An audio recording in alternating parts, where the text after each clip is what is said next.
सारे मुसलमानों को निकाल देंगे और हम इसे हिंदू राष्ट्र बना देंगे, तो वो संविधान के खिलाफ है, क्योंकि ये देश संविधान से चलने वाला देश है। फिर आप संविधान को खत्म कर दीजिए, आप संविधान के खिलाफ बात कर रहे हैं। कोई हिंदू खतरे में नहीं है सर, जब कुर्सी खतरे में होती है तब ये आवाज उठाई जाती है कि हिंदू खतरे में है। बल्कि इस्लाम ये कहता है कि आपने किसी को अपनी जबान से, अपने हाथ से नुकसान ना पहुंचाया तब आप मुसलमान हैं। ये सब सियासत है, बांटने की सियासत है कि हिंदुस्तान में हिंदू और मुसलमान बट जाएगा और हम कामयाब हो जाएंगे। तो राष्ट्र की बात कर रहे हैं तो ये मुस्लिम राष्ट्र, हिंदू राष्ट्र, ये जब भी ये टॉपिक आएगा आप समझ लीजिएगा कि देश को बांटने की बात हो रही है। आप समझ जाइएगा कि संविधान के खिलाफ बात हो रही है। संविधान बना था हर एक जाति धर्म को लेकर। आज आप देख लीजिए, अगर आपको कहीं भी ये नारा सुनाई दे, आप वो समझ लीजिए कि वो नारा संविधान के खिलाफ लगाया जा रहा है। वो नारा किसी मुसलमान के खिलाफ नहीं है, सिख ईसाई किसी धर्म के खिलाफ नहीं है, बल्कि वो संविधान के खिलाफ लगाया गया। जैसे बात हुई थी कि भाई 400 पार हो जाएगा तो हम फिर संविधान बदल देंगे। तो अगर आपको कहीं पर भी ये चीजें नजर आए तो आप समझ जाइए कि बात बाबा साहब की तरफ उंगली बाबा साहब की तरफ उठाई गई है। तो देश संविधान से चलेगा, ये देश सबका है। जो यात्रा निकाली जा रही है वो संविधान के खिलाफ है। तो बिल्कुल, अगर वो यात्रा ये कह के निकाली जा रही है कि हम यहाँ पर सबसे सारे मुसलमानों को निकाल देंगे और हम इसे हिंदू राष्ट्र बना देंगे, या हम सिखों के साथ ऐसा करेंगे, या हम ईसाइयों के साथ ऐसा करेंगे, तो वो संविधान के खिलाफ है। सर उनमें तो मुसलमान भी साथ में है ना उनकी यात्रा में। अगर मैं ये नहीं कह रहा हूं कि मुसलमान के खिलाफ वो ये होगा, या मैंने इस बात को दोहराया कि ये अगर इस तरह का नारा लगता है, क्योंकि ये देश संविधान से चलने वाला देश है, सभी धर्मों को एक साथ बराबर, राइट टू इक्वालिटी, सबको बराबर लेकर चलने वाला देश है। अगर भारत हिंदू राष्ट्र बन जाएगा तो प्रॉब्लम क्या होगी? देखिए, ये उस टाइम बन सकता था, आपने नहीं बनाया। क्यों? क्योंकि उस टाइम वादा हुआ था हर एक मुसलमान से। हमारे पास उस वक्त समय था कि हम ये देश जब बंटवारा हो रहा था, लेकिन हमने बाई चॉइस हम यहाँ रुके। हमें इस मिट्टी से मोहब्बत है। आप मेरे सीने पे ये तिरंगे का निशान देख रहे हैं। हमें इस जमीन से, इस मिट्टी से मोहब्बत है। दफन इसी मिट्टी में होना है। और रही बात कि वो और देश इस्लामिक स्टेट है, वो देखें आज आप कहाँ हैं, लेकिन वहाँ पर अगर आप इस चीज़ को दिखाएंगे कि वो लोग कहाँ हैं और हम कहाँ हैं आज, तो आज एक हिंदुस्तान बहुत बड़ी ताकत है। इसके अंदर हर एक धर्म के लोग आपको नजर आएंगे। ये यूनिटी, ये एकता सिर्फ आपको, ये खूबसूरत माहौल सिर्फ हिंदुस्तान में नजर आएगा। आप बाकी कहीं पर नजर जाएंगे तो वो लोग भी आज इक्वालिटी की बात करते हुए नजर आएंगे। और रही बात हिंदू राष्ट्र की, बिल्कुल बनाइए, लेकिन वहां हर एक धर्म को बराबरी का अधिकार दिया जाना चाहिए। अगर आप सऊदी या आप दुबई जाते हैं तो वहां पर देखिए सबको बराबरी का अधिकार है। ऐसा नहीं है कि किसी के अधिकार छीन लिए जाएंगे। हिंदू राष्ट्र की बात जब होती है तो ये कहा जाता है कि मुसलमान को यहाँ पर प्रथम या किसी और उसको प्रथम दर्जे का नागरिक ही नहीं बनना चाहिए। तो अगर आप हिंदू राष्ट्र बना रहे हैं तो सभी के लिए एक पैमाना बराबर होना चाहिए। तो वो बिल्कुल कह रहे हैं, पैमाना बराबर नहीं है ना। मैं अभी एक डिबेट देख रहा था, उसके अंदर ये कहा जा रहा था कि मेरे हिसाब, यूनिवर्सिटी में प्रोफेसर है, कि मेरे हिसाब से ऐसा होना ही नहीं चाहिए कि मुसलमान जो है बराबरी का उसे दर्जा मिलना चाहिए। वो अपने हिसाब से बता रहे हैं। तो मेरा कहना यह है, चाहे किसी भी धर्म की बात हो तो उस धर्म की उन बातों को अगर हम देखेंगे, आप कुरान पढ़ा है, आपने गीता पढ़ी है, आपने महाभारत देखी है। हम जब धर्मों को पढ़ते हैं तो हम ये पाते हैं कि हर धर्म प्यार, मोहब्बत, एकता की बात करता है।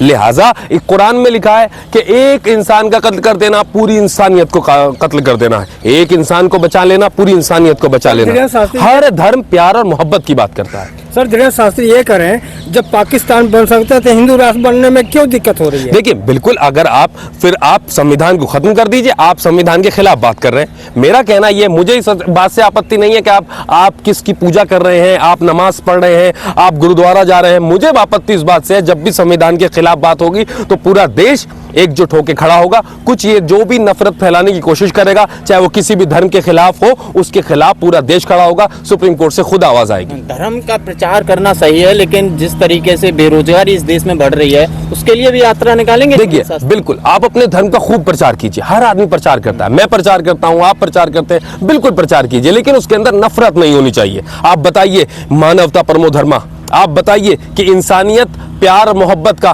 कोई भी धर्म जब इस दुनिया में आया था, धरती पे उतरा है, तो वो प्यार और मोहब्बत के लिए उतरा है। आप दुनिया को बताइए कि हिंदू ऐसा होना चाहिए कि वो लोगों का हमसाए जो पड़ोसी है वो भूखा ना सोए। आप बताइए, प्यार मोहब्बत से बांटने की बात की जानी चाहिए। तो मेरा कहना यहाँ पर यही है कि प्यार और मोहब्बत की बात होनी चाहिए। अगर आप कोई धर्म गुरु है तो धर्म गुरु एक प्यार मोहब्बत का संदेश देता है।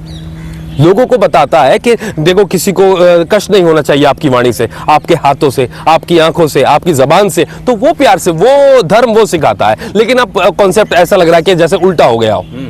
एक बीच में आवाज आती है कि हिंदू खतरे में है, कोई हिंदू खतरे में नहीं है सर। जब कुर्सी खतरे में होती है तब ये आवाज उठाई जाती है कि हिंदू खतरे में है। हिंदू आज बिल्कुल कोई भी जात और कोई भी धर्म खतरे में नहीं है। ये बात चली थी कि भाई इस्लाम खतरे में है, कोई इस्लाम खतरे में नहीं था, कभी कोई धर्म खतरे में आया ही नहीं।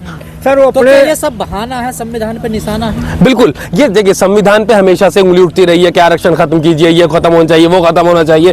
तो कहीं ना कहीं पर आपको आज जब देश ऐसी जगह पर आके खड़ा हुआ है कि हमें लोग देखते हैं हमारी तरफ, मैं प्रधानमंत्री हमेशा दौरे करते हैं, हम लोग देखते हैं कैसे उनका स्वागत किया जाता है, तो हमें उसी दिशा में आगे बढ़ना चाहिए। हमें रोजगार की बात करनी चाहिए, हमें जॉब्स की बात करनी चाहिए, हमें स्वास्थ्य की बात करनी चाहिए, हॉस्पिटल्स की बात होनी चाहिए, स्कूल्स की बात होनी चाहिए, यूनिवर्सिटीज की बात होनी चाहिए। और उस जगह पर अगर ऐसी बातें होंगी तो समझ लीजिए मुद्दों को दबाया जा रहा है। दुनिया AI का जमाना है, 21वीं सदी पर हम सब चांद पे जा रहे हैं, लेकिन हमारे देश के कुछ साधु संत हजारों साल पीछे ले जाना चाह रहे हैं भारत को। बिल्कुल, पीछे की हिस्ट्री की जो बात होती है, हमें पहले प्रेजेंस की बात करें फिर हिस्ट्री पर जाएं।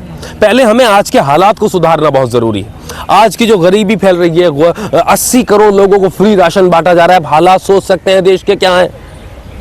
और ऊपर से फिर इस तरह की बातें होती हैं और मुद्दों को भटकाने की साजिशें, मुद्दों को भटकाने के लिए ये सब किया जाता है। लेकिन फिर ऐसे जब दिल्ली जैसी घटनाएं हो जाती हैं लाल किले पर, फिर तो ऐसा सवाल लाजमी बन जाता है जो लोगों को, उन्हें के लिए तो एक सवाल बन जाता है, जो हमेशा उंगली उठाते जी मैं बताता हूँ। जो आप ये देखिएगा, जो लोग मिले हैं वो आतंकवादी हैं। इस्लाम में उनको आतंकवादी, बिल्कुल वो लोग आतंकवादी हैं जिन्होंने हमला किया है। एक इंसान की जान लेने वाला पूरी इंसानियत को कत्ल कर देना है, ये कुरान कह रहा है। ये मानवता परमो धर्म, ये गीता कह रही है, ये आपके पुराण कह रहे हैं। लेकिन आप ये देखिएगा कि जहां पर इस तरह की बातें होती हैं कि भाई मुसलमान ने कत्ल कर दिया, वो मुसलमान ने विस्फोट किया, तो सबसे बड़ा कत्ल तो नबी के नवासे का हुआ था। मोहम्मद साहब के, प्रॉफिट मोहम्मद साहब के नवासे को जिस तरह से कुंद खंजर से उनका गला काटा गया, उसे क्या कहेंगे आप फिर? क्या वो हिंदुओं ने काटा था? नहीं, वो लोग मुसलमान थे। मुसलमानों ने, जी हाँ, वहां नमाज पढ़ी जा रही थी और वो जो प्रॉफिट मोहम्मद जो इस धर्म के संस्थापक थे, उनके नवासे को भूखा प्यासा करबला में शहीद कर दिया गया। तो आप इसे क्या कहेंगे अब यहाँ पर? क्या इस्लाम असल में इमाम हुसैन की तरफ था, लेकिन नमाज वहां भी हो रही थी, कुरान नेज़ों पे उन लोगों ने उठाया हुआ था, कुरान वो भी पढ़ रहे थे, नमाज वो भी पढ़ रहे थे। लिहाजा वो उस करबला के पैगाम को पहचानिए आप कि नमाज पढ़ना सिर्फ इस्लामिक होने की या मुसलमान होने की दलील नहीं है, बल्कि इस्लाम ये कहता है कि आपने किसी को अपनी जबान से, अपने हाथ से नुकसान ना पहुंचाया, तब आप मुसलमान हैं। आपने अपने हमसाये का, अपने पड़ोसी का ख्याल रखा, तब आप मुसलमान हैं। वो भूखा तो नहीं सोया, तब आप मुसलमान हैं। तो ये किसकी, कौन सी मानसिकता फिर इसके पीछे काम करती है जो ऐसी घटनाओं को अंजाम देते हैं? ये नफरत काम करती है, कुर्सी काम करती है, सियासत काम करती है। सब सियासत है ये? बिल्कुल, ये सब सियासत का खेल है ये। बिल्कुल, ये सब सियासत है, बांटने की सियासत है कि हिंदुस्तान में हिंदू और मुसलमान बट जाएगा और हम कामयाब हो जाएंगे। हमें चाहिए कि आज एक साथ खड़े होने का समय है। हमारी असल में सवाल तो सरकार से पूछा जाना चाहिए था, इंटेलिजेंस ब्यूरो से पूछा जाना चाहिए था, IB से पूछा जाना चाहिए था, और कि ये किस तरह से ये माहौल देश के अंदर बनता जा रहा है। अभी हमारे जख्म पहलगाम के नहीं भरे थे, एकदम एक दूसरा हमला जो कि हमारे लिए बहुत ही दर्दनाक है। मैं उन सब लोगों के साथ खड़ा हूं जो लोग में अभी हॉस्पिटल्स में है, मैं उनकी स्पीड रिकवरी की कामना करता हूं और उन सब लोगों को मेरी श्रद्धांजलि है जो लोग इस दुनिया को छोड़कर चले गए हैं। ये एक आतंकवादी हमला है, मैं फिर दोबारा से कहूंगा, ये एक आतंकवादी हमला है। करबला का मैंने पैगाम दिया इसीलिए कि उधर भी मुसलमान थे, इधर भी मुसलमान थे। पैगाम सच को पहचानने की जरूरत है। वो जहां पर दया पाई जाती है, मोहब्बत पाई जाती है, इस्लाम मोहब्बत को लेकर आया था, ना कि नफरत। सर, धीरेन्द्र सारथी अपने यात्रा में बार बार कर रहे हैं कि मुसलमानों को गाली देकर ये हिंदू राष्ट्र नहीं बन सकता। मैंने वो कोई ऐसा बयान, हाँ बिल्कुल बिल्कुल, मुसलमानों को गाली देकर नहीं, कोई भी राष्ट्र नहीं बन सकता, कोई भी धर्म नहीं बन सकता, बल्कि आपका धर्म सिर्फ बदनाम हो सकता है। सही बात कह रहे हैं ना वो? बिल्कुल बिल्कुल, मुसलमानों को साथ लीजिए आप। लेकिन अगर आप ये कह रहे हैं कि भाई हम ये संविधान खत्म कर देंगे और हम इस तरह से जाति और खिलाफ आएंगे, तो अगर क्या आपको आज का खूबसूरत भारत अच्छा नहीं लगता जिसके अंदर सारे फूल हैं, गुलदस्ता? क्या प्यार मोहब्बत आपको अच्छी नहीं लगती? सर, आपको निमंत्रण मिला कि नहीं यात्रा जाने के लिए? जी नहीं, ऐसा मुझे कोई निमंत्रण नहीं मिला। अगर कोई संविधान के खिलाफ यात्रा होगी जिसके अंदर इस तरह के नारे लगेंगे तो मैं उस यात्रा में जाना पसंद नहीं करूंगा, लेकिन जहां प्यार मोहब्बत और एकता का पैगाम हो, मैं जरूर जाऊंगा।